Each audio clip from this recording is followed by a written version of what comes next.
Hi everyone, welcome back to my channel. My name's Erica. Today is day number 6 in our 2026 Clean With Me series.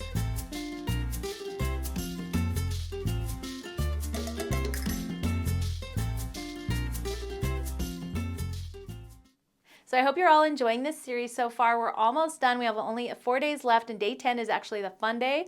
So I hope you stick around for the finale. If you've missed any of our previous videos, I have created a playlist here on YouTube so you can go through them at your own leisure. I also have a free PDF download that will be linked below this video. It's basically just a daily checklist to help you go through the Clean Out series with me, and you can just check things off as you go. It's a really great motivational tool. Just to do a quick recap, we've already cleaned out all of the things that don't belong in our sewing space. We've tackled all of our fabric for the most part, our yardage, our pre-cuts, fat quarters, and our scraps. Yesterday we went through all of our patterns, books, and magazines, and today we're going to be going through all of our whips, unfinished objects, and unstarted objects. So now that most of the fabric is cleaned out of your space, I think it'll be a good time to go through all of those projects that you have looming in the background. So any works in progress, anything that you haven't started, even if it's a new purchase, I'd like you to pull all that stuff out today and we're going to go through it together. So I do have some organizing tips, but let's talk about how we're going to sort it today. So I'm going to be going through all of the projects and figuring out what I really want to keep, what I love, what I know I'm going to actually finish, and then anything that I'm like, I started it, I don't love it, so it's just been taking up space in my area for way too long. It needs to maybe just get set aside. Sometimes I know it's hard to let go of those projects, but that's what's happening today. We're going to declutter our minds by getting rid of some of the projects that are weighing on us mentally. Those projects can really be like it's in the back of your mind, oh, I need to work on this, or maybe you've just totally forgotten about it and it's something you love and you actually want to finish. So I'm going to encourage you today to pull out all of your whips, unfinished objects, and maybe unstarted projects as well, even if it's a new purchase, and then just ask yourself, is this something I really love? I for sure want to make it. I don't want to get rid of it. Put that aside. Anything that you can live without, maybe you don't love it anymore, but it's started and it's been really hard for you to let go, go ahead and just set that aside in its own special pile as well. We're not going to call it the donate pile just yet, but we're going to call it the set aside pile. Anything that you definitely don't want to make, go ahead and put that in your donation pile. And for those projects, I actually like to just stick all of that stuff in like a Ziploc bag so it's all together, so that when you donate it to maybe a quilt guild or a friend, you have all of the pieces so it's all together and easy to donate.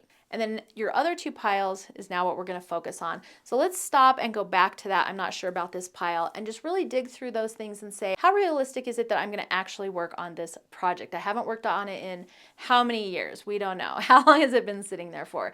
If it's been over a year, I highly suggest that you add that to your donate pile, because the chances of you working on that are probably pretty slim going forward as well. But you make your decision for what's best for you.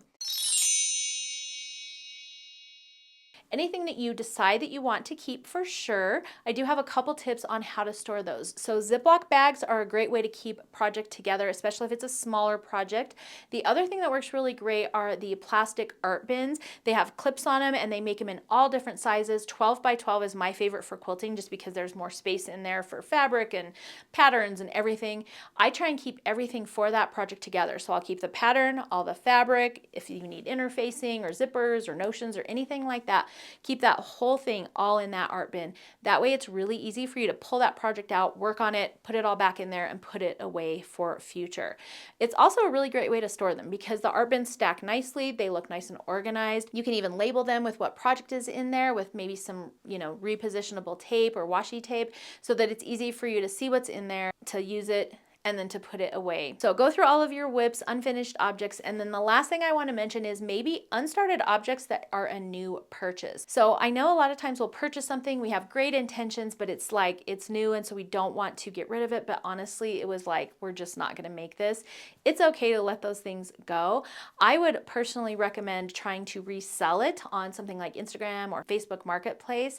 It's a great way to recoup some of your cost, but also just let it out of your space if you know for sure I overcommitted committed, I'm definitely never going to make this. Or talk to one of your friends and see if they're interested in having that. You could sell it to them at a discounted price, or if you're feeling generous, you could even gift it to them. And don't forget about your 4-H clubs for today's donation pile. I mentioned this before, but members have to buy their own things, and so do the instructors a lot of times. So donated projects that students can work on or that the teachers can use as demonstrations or technique demonstrations is also a great option. Or if you have social media, run a giveaway on there for some of your followers. It's a great way to gift something that you're not going to use to someone who's going to love it. So that's it for today. Go through all those WIPs, unfinished objects, figure out a great way to organize and store the ones you want to keep, and then get rid of the things you're ready to donate. I hope you're enjoying this series so far, and I will meet you back here tomorrow for day number 7.